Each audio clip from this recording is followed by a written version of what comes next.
Now let's join the two Tims on their latest adventure.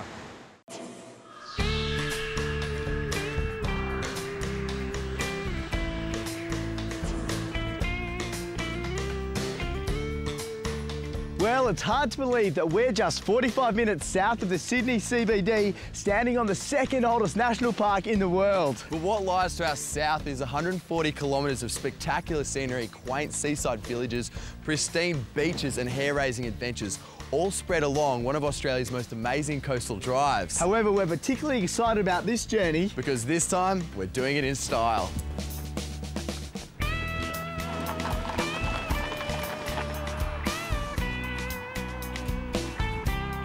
Pacific Drive is a 140-kilometre cross-regional drive which picks up some of the magnificent Royal National Park, second oldest in the world, followed by all these beautiful beaches and basically shadowed by the escarpment, and heads all the way down to Nowra.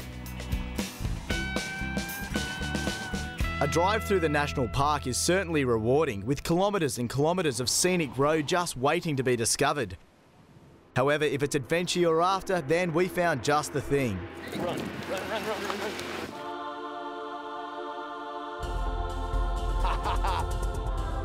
So as you can imagine, this is the closest thing you'll ever get to actually flying like a bird. It's absolutely unreal. The takeoff's a little bit of a hair-raising event, but once you're up here, it's just so relaxed, so calm. You can just see the coastline as far as your eye can see. It's absolutely beautiful. In a hang glider, you can walk right off the edge of a mountain and you're flying. You're not falling, you're not hanging, you're actually flying. And you can stay up for hours.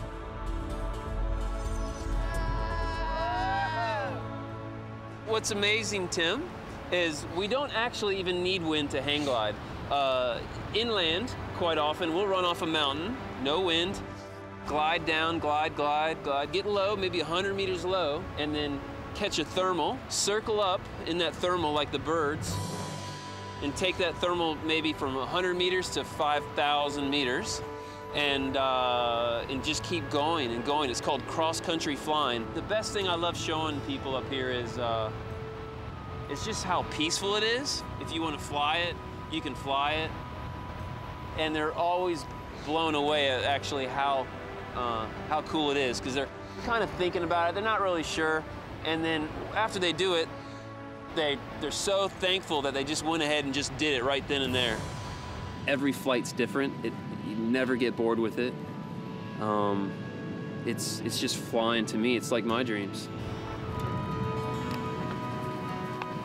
You got it, buddy. That was awesome. You got it.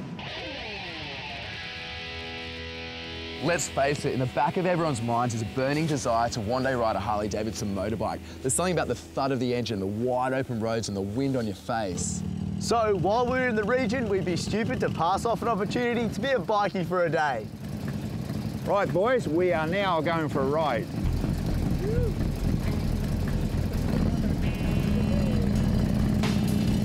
Let's go.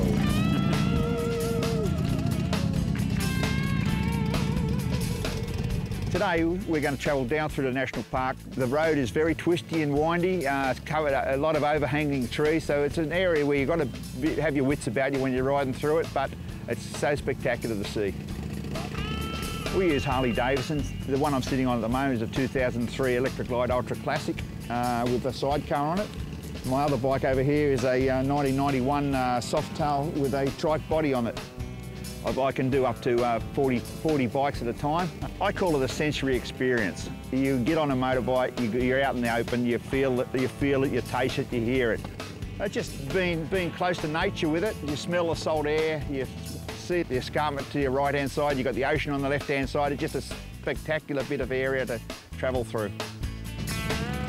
Well, the fact of the matter is there could not be a better way to see this stretch of the coastline. I'm on an old Harley Davidson. I've got my leather jacket cruising along the Sea Cliff Bridge. How cool is this? Woo! What I'm standing on right now is the Sea Cliff Bridge, an engineering feat to say the least. This 665-metre structure allows the Grand Pacific Drive to literally break away from the rock-fall-prone cliff face and jut out over the Pacific Ocean some 41 metres below.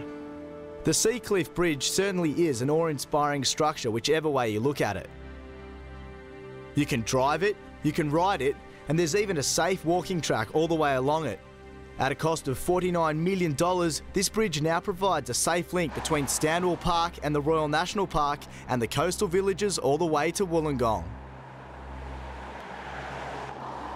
And just south of the bridge, even more surprises awaited us. Often what makes a coastal drive so memorable are the stops you have along the way. Quaint seaside villages and towns are spread right along this stretch of coastline right here, and let me tell you, they really are some of the most picturesque I've ever seen.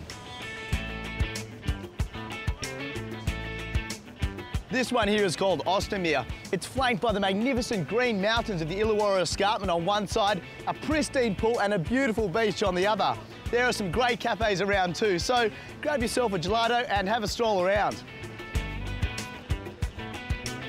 Ostermere and Thirroul are really little gems that have just been hidden away for many, many years. Still has the, you know, little beachside cafes and then the shops, so it's really something for everybody. But then there's also the surfing mecca, so we've got some great surfing spots. World-class surf breaks can be found all up and down the coast, but locals like to keep their spot pretty quiet, so it's really up to you to find it. It's anyone's guess where this place is.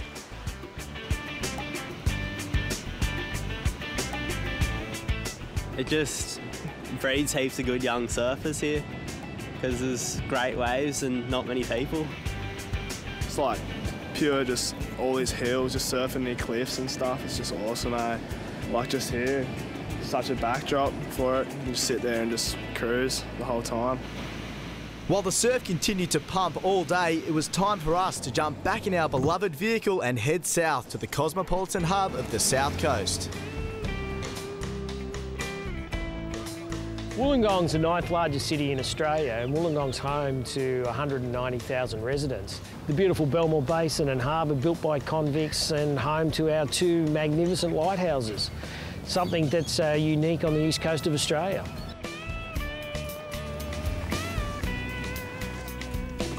Well, we've arrived down here in Wollongong, the halfway point of our journey along the Grand Pacific Drive. Well, it's certainly been an action-packed adventure so far, but you just wait to see what we're going to get up to next time we pick up our adventure from right here.